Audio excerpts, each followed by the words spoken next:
তো এখন সকাল 10টা বাজে। তো আমি বাইরে ভাত বসিয়েছিলাম মানে কাটে, আর রান্নাঘরে তরকারি বসাবো বলে কড়াই দুপাশে দুটো কড়াই বসিয়েছি।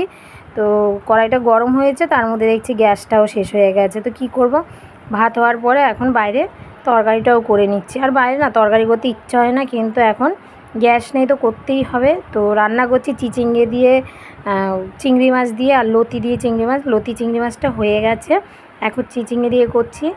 আর এদিকে ছেলে কিন্তু ভিডিও করে দিচ্ছে, আর মেয়েটা তো সেই রকম জ্বালাচ্ছে। আর ঘরে না ধুঁয়া ঢুকছে, যেহেতু বাইরে উনুনটা, দেখো ঘরের দিকে এদিকে ধুঁয়া ঢুকছে। আর মেয়ে ঘরে যাবে না, সেই আমি যেখানে রান্না করছি সেখানে মেয়ে দাঁড়িয়ে থাকবে। তো দেখো চিংড়ি মাছের খোসাগুলো ছাড়িয়ে রেখে দিয়েছি যে বাটা করব। চিংড়ি মাছের সঙ্গে খোসাগুলোর সঙ্গে লঙ্কা নিয়েছি, রসুন নিয়েছি, পেঁয়াজ দেব। তো সব কিছু পেস্ট করে তারপরে আবার একটুখানি তেলে নেড়ে চেড়ে নেবো। তো দেখো রান্না হয়ে গেছে, আর তোমাদের দাদা ভাই এদিকে ভাত বাচ্ছে, কারণ ভাত নিয়ে যাবে শ্বশুর শাশুড়ির জন্য। আর পিউ এদিকে বাসনটা আমি মেজে রেখেছি, সেই বাসনগুলো না গোছাচ্ছে। গোছাতো না, কাজ বাড়ানো আর কি। যত না কাজ করবে না তত বেশি কাজ বাড়াবে। তো এই দেখো চিংড়ি মাছের ওই যে চিচিঙ্গে দিয়ে রান্না হয়েছে সেটা, আর এই যে লতি ছিল অল্প একটু, তো লতিটা করেছি। আর চিংড়ি মাছের খোসাটা বাটা তো করেছি দেখলে। আর দেখো কত বাসন জমেছে। তো এখন এইগুলো মাজতে হবে। তো এগুলো পরিষ্কার করাই দেখো হয়ে গেছে, বলতে না বলতে হয়ে গেছে। আর মেজে সব কিছু গুছিয়ে টুছিয়ে রেখে দিয়েছি। আর বেশ রান্নাঘরটা একটু গোছানো থাকবে, তাহলে তো ভালো লাগে না। আর আমার চাই না প্রচুর বাসন বেরোয় রান্না করতে গেলে। তো এইদিকে কাঁচা আছে, আর এই দেখো ছেলে গেছে স্নান করতে।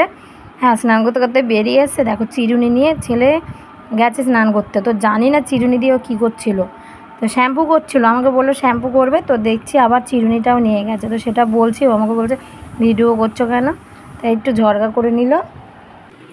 আর এইদিকে দেখো সকালে একবার বিছানাটা গুছিয়ে রেখেছি। আর দেখো বাপ ছেলে মেয়ে তিনজন মিলে ফোন দেখেছে, কি করেছে। তো এখন আবার বিছানাটা আমার গোছাতে হলো, তো গোছানো হয়ে গেছে। আর এদিকে দেখো ঝাঁটা নিয়ে চলে এসেছি। এই ঝাঁটাটা না কালকে কিনেছি, তো প্লাস্টিকের ঝাঁটা কিনলাম, কারণ ঝাঁটা না থাকে না, তো ঘরটা ঝাঁট দেবো।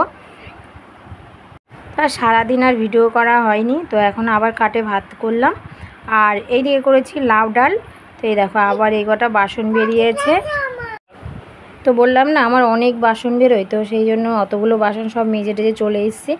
আর এদিকে দেখো বাবা আর মেয়ে ফোন দেখছে, আর ছেলেটা আমার সন্ধ্যের থেকে ঘুমাচ্ছে। তো ছেলেকে ভাত খাওয়ানো হয়ে গেছে, আর ছেলেকে তো রোজ ওরম ঘুম থেকে তুলে তুলে আমার খাওয়াতে হয়। আর এই যে পাটিটা না তোলা হয় না, অনেক সময় থেকে বলছে তুলতে, তো এর জন্য রেগে